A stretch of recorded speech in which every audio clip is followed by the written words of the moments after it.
Now we welcome back Missouri Senator Eric Schmitt. Senator Schmitt, welcome as always. I guess I'm going to have to talk about the shutdown at some point. But before I talk about the shutdown, your thoughts on this Middle Eastern, I'm going to just say Middle East peace plan, Middle East miracle, Middle East change. China's a big loser. Iran's I mean, what do you think about this, Senator Schmitt? This is some stuff, don't you think? This is hot stuff.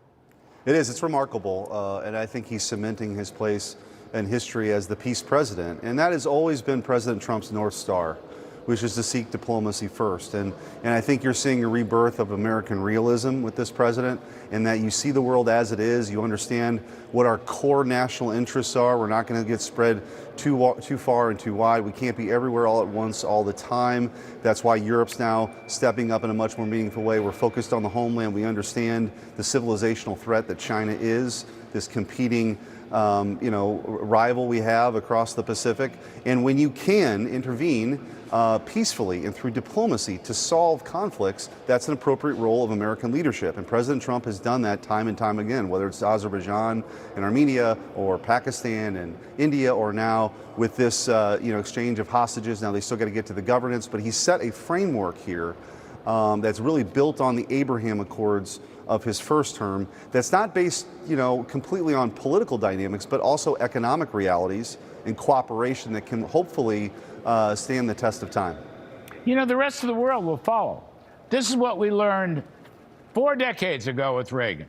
His success at home and on the world stage, okay? People mocked Reagan, right, in the beginning, and then all of a sudden they were lining up to find out how he was doing it. It had a global impact, Senator Schmitt, and I don't think it's yet understood properly that President Trump's successes at home and overseas, including completely rechanging the Middle East. This is global stuff. The other countries, the European doubters, for example, and China's a big loser, and I think Russia's going to wind up being a big loser too.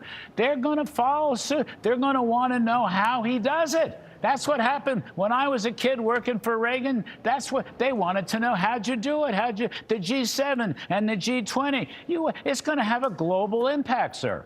Yeah, he has innate instincts here that are right, and the globalists have been betting against President Trump for a long time now, and we're kind of a decade into this. And just think of the difference between the first term, when President Trump was talking to the Europeans about stepping up for 5% of their GDP for the national defense. They mocked him, but now they're doing it.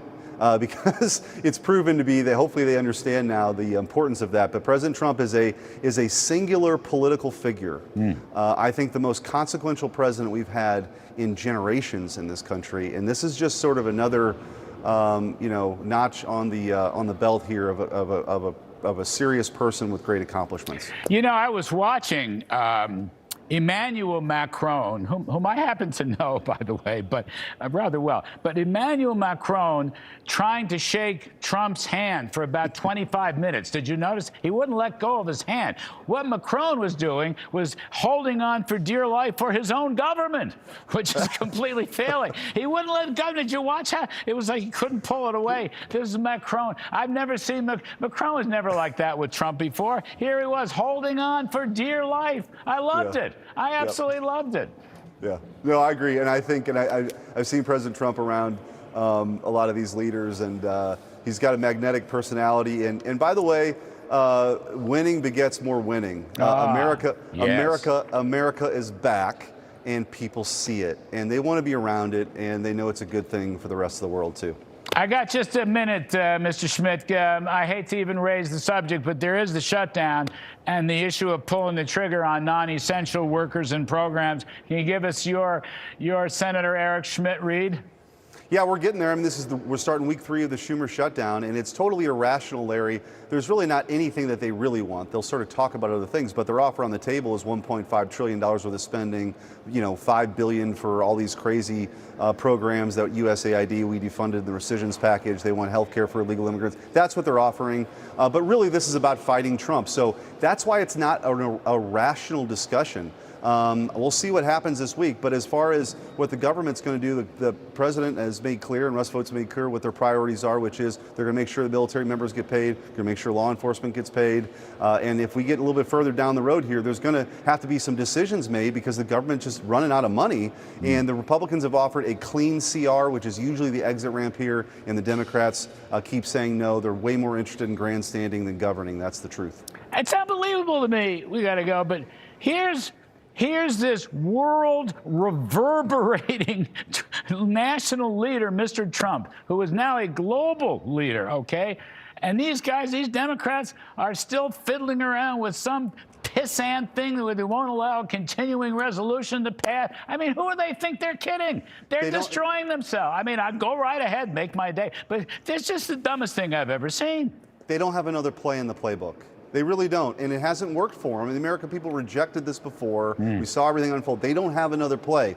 They're leaderless. They don't have a message. All they can do is, you know, orange man bad, nonsense, no king's rally. It's so ridiculous. People are tired of it.